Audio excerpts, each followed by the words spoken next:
नमस्कार, मैं हूं आपके साथ शिप्रा झा। बिहार में किसकी बहार, इससे जुड़ी बड़ी खबर आपको बताते हैं। आईआरसीटीसी घोटाले से जुड़ी बड़ी खबर सामने आ रही है। रेलवे टेंडर घोटाला मामले में रोजाना सुनवाई की खबर है। राउज एवेन्यू कोर्ट आज से करेगा रोजाना सुनवाई। पिछले दिनों कोर्ट ने आरोप तय किया था। आपको बता दें कि लालू प्रसाद, राबड़ी देवी और तेजस्वी यादव के खिलाफ आरोप तय किए गए थे। 13 अक्टूबर को फैसले में आरोप तय हुआ था। अब ये बड़ी जानकारी मिल रही है कि राउज एवेन्यू कोर्ट में इससे जुड़ी हर रोज सुनवाई होने वाली है और आज से ही इसकी शुरुआत होने वाली है। आपको बता दें कि पिछले दिनों कोर्ट ने आरोप तय कर दिया था, जिसमें लालू प्रसाद, राबड़ी देवी और तेजस्वी यादव के खिलाफ आरोप तय किए गए थे। 13 अक्टूबर को कोर्ट ने फैसला सुनाते हुए आरोप तय किया था। तो आईआरसीटीसी घोटाला मामले से जुड़ी बड़ी खबर आपको बता रहे हैं। लालू प्रसाद की और उनके परिवार की मुश्किलें बढ़ सकती हैं। ऐसा इसलिए क्योंकि आईआरसीटीसी घोटाला मामले से जुड़े केस में अब हर रोज राउज एवेन्यू कोर्ट में सुनवाई होगी। राउज एवेन्यू कोर्ट इसे लेकर सुनवाई करने वाला है और आज से ही इसकी शुरुआत होने वाली है। जानकारी के मुताबिक पिछली सुनवाई जब हुई थी 13 अक्टूबर को, तब लालू प्रसाद, राबड़ी देवी पर आरोप तय किए गए थे और अब खबर है कि आज से सुनवाई होने वाली है। न्यूज 18 संवाददाता शंकर आनंद अधिक जानकारी के साथ जुड़ गए हैं। शंकर, आज से सुनवाई शुरू होगी और खबर है कि हर रोज सुनवाई होने वाली है, और क्या अपडेट? देखिए, जिस तरह से दिल्ली स्थित राउज एवेन्यू कोर्ट में आईआरसीटीसी स्कैम यानी कि रेलवे टेंडर घोटाला मामले में आज से रेगुलर सुनवाई होगी। जिस तरह से देखा जाए, पिछली सुनवाई के दौरान में लालू प्रसाद यादव, तेजस्वी यादव, राबड़ी देवी समेत कई अन्य लोगों को आरोपी घोषित किया गया था। जिस तरह से बकायदा इस मामले में अब कोर्ट ने इस मामले पर बकायदा निर्णय सुनाते हुए कहा था कि इस मामले में रेगुलर सुनवाई होगी। तो आज वो तारीख है, आज की तारीख से वो रेगुलर सुनवाई स्टार्ट होगी। जिस तरह से रेलवे टेंडर घोटाला मामले में सीबीआई के द्वारा जिस तरह से चार्जशीट दायर किया गया था, चार्जशीट के बाद उन तमाम मामलों पर सुनवाई हुई है और सुनवाई होने के बाद कोर्ट ने इस मामले में पिछली सुनवाई के दौरान में जिस तरह से निर्णय लिया था, तो आज की तारीख में आज देखना लाजमी होगा कि कोर्ट में वकीलों के द्वारा किस तरह से तमाम दलीलों को रखा जाएगा, चाहे वो लालू प्रसाद यादव के तरफ से तमाम दलीलों की बात करें या सरकारी वकील किस तरह से उन तमाम दलीलों को कोर्ट के सामने रखते हैं। तो निश्चित तौर पे आज तकरीबन 10:30 बजे के लगभग में इस मामले की सुनवाई शुरू हो सकती है और इस कोशिश ये जरूर किया जाएगा कि कोर्ट इस मामले में जब सुनवाई की जाएगी तो इस मामले में जल्द से जल्द जो एक फाइनल फैसला है वो आ सकता है। ठीक है शंकर, आप इस खबर पर नजर बनाकर रखें। शुक्रिया इस अपडेट के लिए। बढ़ते हैं आगे और बात अगली खबर की। बीजेपी का बागी नेताओं पर बड़ा एक्शन देखने को मिला है। 6 साल के लिए पार्टी से निष्कासित किए गए हैं। कौन कौन निष्कासित किए गए हैं, आपको एक एक करके जल्दी से बताते हैं। देखिए, वरुण सिंह, विधायक पवन यादव, अनूप कुमार को भी निष्कासित किया गया है। अनूप कुमार श्रीवास्तव निष्कासित कर दिए गए हैं। सूर्यभान सिंह को भी पार्टी ने निष्कासित किया है। 4 नेता पर बीजेपी ने बड़ा एक्शन लिया है। दरअसल बीजेपी से बागी होकर पार्टी के खिलाफ जाने का इन पर आरोप है और इसी को लेकर ये बड़ी कार्रवाई पार्टी की तरफ से की गई है। 6 साल के लिए पार्टी से इन्हें निष्कासित कर दिया गया है। वरुण सिंह, पवन यादव, अनूप कुमार श्रीवास्तव और सूर्यभान सिंह।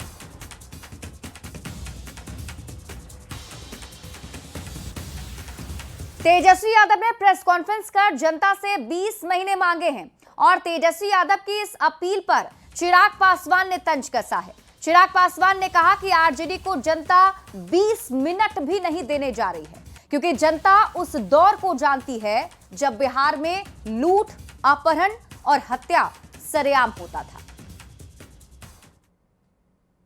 15 साल में जिस तरीके से आपने, आपके परिवार ने, आपकी सरकार ने, आपके दल ने बिहार को बर्बाद करने का काम किया, यही कारण है कि वो दिन है और आज का दिन है। कभी बिहार ने आपको नहीं चुना, आपको सरकार बनाने के लिए। आप 20 महीने का आप जिक्र कर रहे हैं। मुझे नहीं लगता कि बिहार की जनता अब आपको कभी 20 मिनट का भी मौका देगी, क्योंकि वो जानते हैं कि अगर गलती से भी आप लोग वापस सत्ता में आए, जिस तरीके से राजद महागठबंधन का एक इतिहास रहा है, लूटमार, अपहरण, डकैती, जिस तरीके से हुड़दंग मचाना, जिस तरीके से लोगों को परेशान करना, बिहार की जनता कभी आपको दोबारा मौका नहीं देगी। वहीं एनडीए में सीएम फेस पर चिराग पासवान का बड़ा बयान सामने आया है। चिराग पासवान ने कहा कि नीतीश कुमार ही एनडीए के सीएम फेस हैं और विधायक दल की बैठक होगी तो नीतीश कुमार को विधायक दल का नेता चुन लिया जाएगा। तो सीएम फेस पर चिराग पासवान की तरफ से यह बड़ा बयान दिया गया है। उन्होंने कहा कि नीतीश कुमार ही एनडीए के सीएम फेस हैं।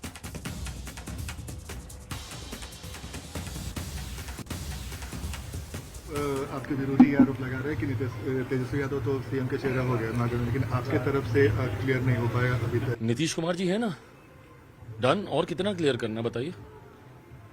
मौजूदा मुख्यमंत्री नीतीश कुमार जी ना सिर्फ चेहरा हैं, बल्कि मैं मानता हूं कि परिणामों के बाद जब हर दल की विधायक दल का नेता चुना जाएगा, वो नेता इवेंचुअली एक बार फिर से मुख्यमंत्री जी को ही मुख्यमंत्री के लिए चुनेंगे।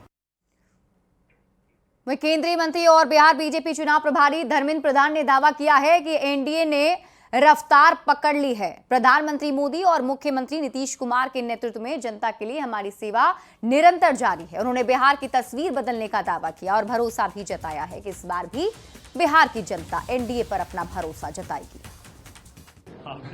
हमारे एनडीए पूरा रफ्तार पकड़ चुकी है। एनडीए की देश में प्रधानमंत्री नरेंद्र मोदी जी और बिहार में लोकप्रिय मुख्यमंत्री नीतीश कुमार जी के नेतृत्व में हमारी लोगों की सेवा निरंतर जारी है। हमने सेवा किया है। बिहार की तस्वीर को हम लोगों ने बदला है। ये पर्याप्त नहीं है। नई पीढ़ी में 21वीं सदी में न्यू एज इकोनॉमी को लाना ये हमारी दायित्व बनती है, तब जाके विकसित भारत होगा। हमें पूरा भरोसा है इस बार भी बिहार की जनता एनडीए के ऊपर अपना भरोसा जताएगी। और इस बीच आपको बड़ी खबर बताते हैं, देश भर में एसआईआर को लेकर अब निर्वाचन आयोग तैयार है। आज निर्वाचन आयोग की महत्वपूर्ण प्रेस कॉन्फ्रेंस होने वाली है और सूत्रों के मुताबिक उत्तर प्रदेश, मध्य प्रदेश और राजस्थान समेत 10 से 15 ऐसे राज्य होंगे जहां पर एसआईआर की घोषणा आज ही की जा सकती है। इनमें पश्चिम बंगाल, असम, केरल, तमिलनाडु और पुडुचेरी जैसी 5 चुनावी राज्य भी शामिल होंगे। वहीं बर्फबारी वाले ठंडे इलाकों को इस पहले चरण से बाहर रखा जा सकता है। जानकारी के मुताबिक चुनाव आयोग पहले सभी राज्यों में एक साथ एसआईआर कराने की तैयारी में था, लेकिन राज्यों के सीईओज के साथ 2 दौर की बैठक के बाद फैसला हुआ कि जिन राज्यों में तैयारी पूरी है वहीं पहले चरण में एसआईआर शुरू किया जाएगा, बाकी राज्यों में इसे अगले चरण में किया जाएगा। बिहार की तर्ज पर देश भर में एसआईआर की पूरी प्रक्रिया 3 महीने में पूरी करने का लक्ष्य रखा गया है।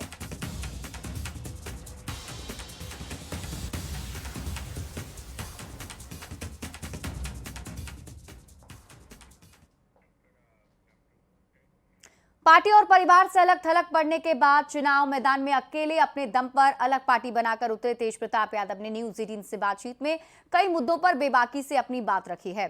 तेजस्वी यादव को नायक बताने से लेकर आरजेडी में जयचंद, चुनाव परिणाम और मुख्यमंत्री नीतीश कुमार के साथ बीजेपी और पीएम मोदी को लेकर भी तेज प्रताप यादव ने सधे अंदाज में जवाब दिया है। बिहार चुनाव जहां अब तक मुख्यतः चुनाव होता था आरजेडी और बीजेपी के बीच, लेकिन आज बीच में एक दीवार और है और उनका नाम है तेज प्रताप यादव। महुआ से चुनाव लड़ रहे हैं, हमारे साथ हैं तेज प्रताप जी। नायक कौन, खलनायक कौन इस चुनाव में? नायक कौन है इस चुनाव में? मैं किसको मानूं क्या नायक है तेज प्रताप के अकॉर्डिंग? नायक जो है इस महुआ की पूरी जनता है। अच्छा, हम उसके सेवक हैं। क्यों फिर तेजस्वी यादव को और उनकी पार्टी को लगता है कि वो नायक है? पोस्टर लगा दिए बड़े बड़े आपके छोटे भाई ने। तो जिसको लगता है वो जाने अपना। नहीं तो नायक है वो जनता नायक बनाता है। नहीं, आपने एक बयान दिया था कि वो नायक, हाँ, जनता नायक बनाता है। आपने कहा था कि अभी तक लालू यादव नायक थे, लालू यादव के अलावा कोई नायक नहीं हुआ। हाँ, वो तो जननायक तो वो है, वो जननायक है। तो ये मानते हैं कि अभी तेजस्वी जी को टाइम लगेगा। टाइम लगेगा? हाँ। आपको लगता है वो परिपक्व नहीं हुए? परिपक्व नहीं, अभी पिताजी का छत्र छाया है उनके ऊपर। अच्छा, अपने बलबूते पे आएंगे तब हम मानेंगे कि हाँ मेरे भाई हैं। अब आप अलग हो गए हैं, आप पर लेकिन इस तरीके के कोई अभी छत्र छाया नहीं है। आप मानते हैं आप अलग? गलत बात है, हमारे ऊपर छत्र छाया पूरी बिहार की जनता और खासकर महुआ की जनता का है। हाँ। तो कितने वोटों से इस बार महुआ जीतेंगे? कितने वोटों से महुआ जीतेंगे? महुआ के लोग से पूछ लीजिए ना, हम वोट नहीं करेंगे, महुआ के वोटर हैं ये लोग। हाँ, बड़ी जीत होगी आप लोगों की एकदम। हाँ, रिकॉर्ड मत वोट से आगे। मैंने पिछली बार जब आपसे बात की थी तब आप दिल खोल के बात कर रहे थे, लेकिन इस बार आप राजनीति वाली भाषा बोल रहे हैं।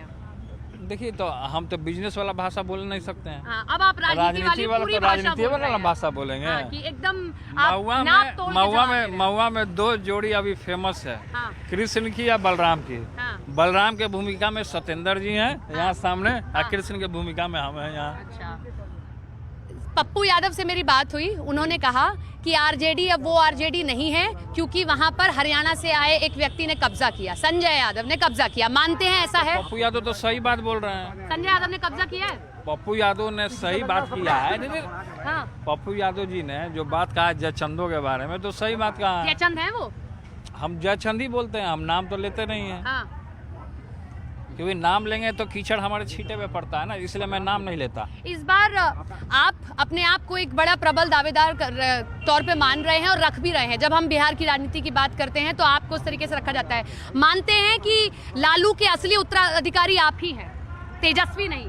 वो जनता बनाता है, हम खुद प्रमोट नहीं करेंगे कि हम ही मुख्यमंत्री बनेंगे। वो बड़े हैं हम, अलग की बात है। हाँ। लेकिन अभी विचार अलग अलग हैं हमारे। विचार अलग अलग हैं। जी। अगर जीत गए तो माता जी के पास जाएंगे? माता जी के पास जाएंगे जीत गए तो? जीतने के बाद हम जनता के बीच में जाते हैं, माता जी के परिवार पास में भी नहीं तो जाइए। माता जी का प्रेम आशीर्वाद है जो कि हम आगे बढ़ रहे हैं। और चाचा का क्या होगा, नीतीश चाचा का इस चुनाव में? इस चुनाव में नीतीश चाचा का सुपड़ा साफ हो जाएगा, क्योंकि नीतीश चाचा जो है कि वो बीमार रहने लगे हैं अब, क्योंकि इनके हरकतों से आप समझ सकते हो। और मोदी जी कितनी सीटें पाएंगे? अब मोदी जी कितने सीट पाएंगे तो एक अनुमान तो होता है ना एक नेता का कि इतनी सीटें पाएंगे हमारे विरोधी। ना विरोधी क्या 243 सीटों में से फिर भी सरकार बनाने लायक सीटें पाएंगे कि नहीं? नहीं पाएंगे। नहीं पाएंगे। सबसे ज्यादा सीट आएगा अपना जनशक्ति जनता दल को, जहाँ 44 कैंडिडेट है, सब दमदार है, कोई ऐसे ही नहीं आया है। हाँ, सब अपना क्षेत्र में सबका अपना अपना दबदबा है। और प्रशांत किशोर की क्या स्थिति रहेगी? ये प्रशांत किशोर तो उनको बैग लेकर के ब्लैक बोर्ड के सामने ही आना है। छठ पर्व की ढेरों सारी शुभकामनाएं सबसे पहले आपको, सभी लोगों को, आपके पूरे टीम को, पूरे देश के लोगों को, बिहार के लोगों को, महुआ के लोगों को, सभी लोगों को। थैंक यू सो मच हमसे बात करने के लिए और ऑल द बेस्ट आपको इस चुनाव के लिए। ये हमारे साथ तेज प्रताप यादव महुआ से ताल ठोक रहे हैं, इनके साथ में इनके पार्टी के अलग अलग कैंडिडेट्स भी ग्राउंड में हैं और एक कड़ी चुनौती न केवल बीजेपी को बल्कि अपने ही भाई की पार्टी को भी दे रहे हैं। कैमरा पर्सन निजाम के साथ सपना शुक्ला, न्यूज़ 18 इंडिया। और चाईबासा से आपको बड़ी खबर बताते हैं, जहां थैलीसीमिया पीड़ित बच्चे में HIV संक्रमण की खबर मिल रही है। स्वास्थ्य विभाग की 6 सदस्यीय कमेटी गठित की गई है और सदर अस्पताल जा सकती है उच्च स्तरीय टीम।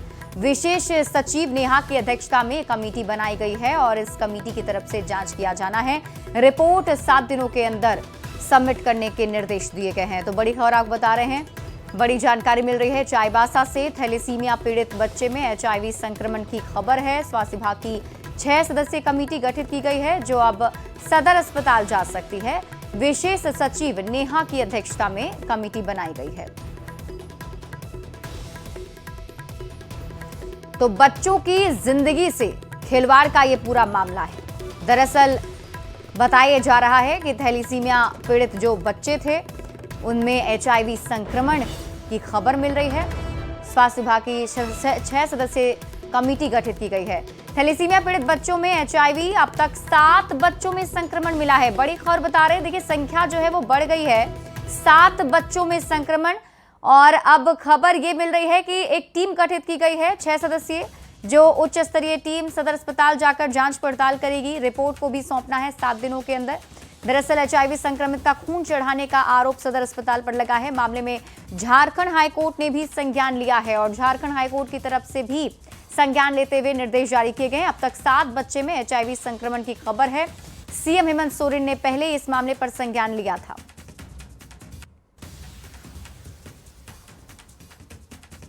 अस्पताल में इलाज कराने वाले थैलेसीमिया पीड़ित बच्चों के HIV संक्रमित होने के मामले में मुख्यमंत्री हेमंत सोरेन द्वारा कड़े एक्शन लेकर निर्देश दिए जाने के बाद पश्चिम सिंहभूम चाईबासा के civil surgeon doctor Sushanto Kumar Majhi और ब्लड बैंक के प्रभारी डॉक्टर दिनेश सवैया को निलंबित कर दिया गया है। वहीं स्वास्थ्य विभाग द्वारा सिविल सर्जन के निलंबन के बाद अस्पताल के अपर मुख्य चिकित्सा पदाधिकारी डॉक्टर भारती मिंज को पश्चिम सिंहभूम चाईबासा का सिविल सर्जन का अतिरिक्त प्रभार दिया गया है। अब इस मामले में स्वास्थ्य विभाग की विशेष सचिव डॉक्टर नेहा अरोड़ा के नेतृत्व में जो उच्च स्तरीय जांच टीम गठित की गई है, उसके आज चाईबासा सदर अस्पताल आकर जांच पड़ताल किए जाने की संभावना है। अब इस मामले में जिले के स्वास्थ्य विभाग और जिला प्रशासन भी गंभीरता से काम कर रहा है। पहले जो टीम रांची से यहां जांच करने पहुंची थी स्वास्थ्य निदेशक के नेतृत्व में, उनके निर्देश पर ब्लड बैंक में जो भी चेंज करना था, ब्लड बैंक में जो भी सुधार करना था, उसका काम भी वहां किया जा रहा है। इसके अलावा जिला प्रशासन द्वारा मुख्यमंत्री के निर्देश पर पीड़ित परिवारों को जो सहायता राशि दिया जाना है, उसकी प्रक्रिया भी तेज कर दी गई है। अब देखना है कि आज स्वास्थ्य विभाग की जो उच्च स्तरीय टीम गठित की गई है डॉक्टर नेहा अरोड़ा के नेतृत्व में, वो चाईबासा पहुंचने पर क्या क्या जांच पड़ताल करती है और क्या बातें सामने आती है। रुपेश प्रधान, न्यूज 18 चाईबासा।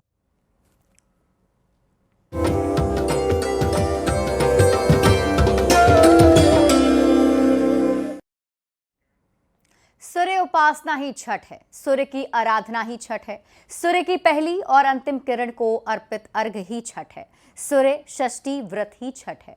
धार्मिक मान्यताएं और कहानियां इस पर्व की आस्था को आदिकाल से और भी मजबूत करती आ रही है। इस तिथि को सूर्य के साथ ही षष्ठी देवी की पूजा होती है, जिन्हें हम छठी मैया कहते हैं, और उनकी आराधना, पूजा, लोक आस्था का महापर्व छठ के रूप में मनाई जाती है। 4 दिवसीय अनुष्ठान का आज तीसरा दिन है। खरना पूजा और महाप्रसाद ग्रहण करने के बाद व्रती 36 घंटे के निर्जला उपवास पर हैं। आज अस्ताचलगामी भगवान भास्कर को पहला अर्घ दिया जाएगा।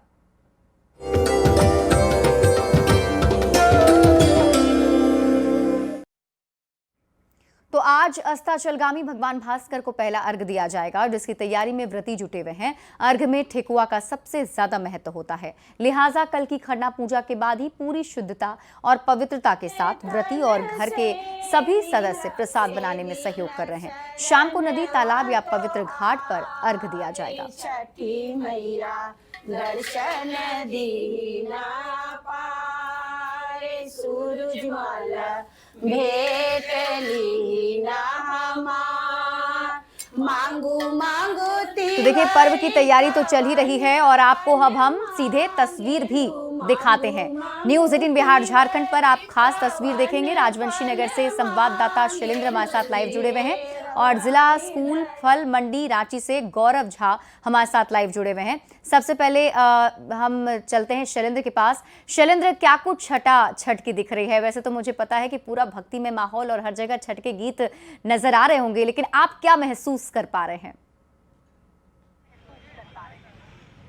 बिल्कुल, देखिए संध्या अर्घ है और उसके पहले बड़ी संख्या में लोग फल खरीदने के लिए पटना की सड़कों पर निकले हैं।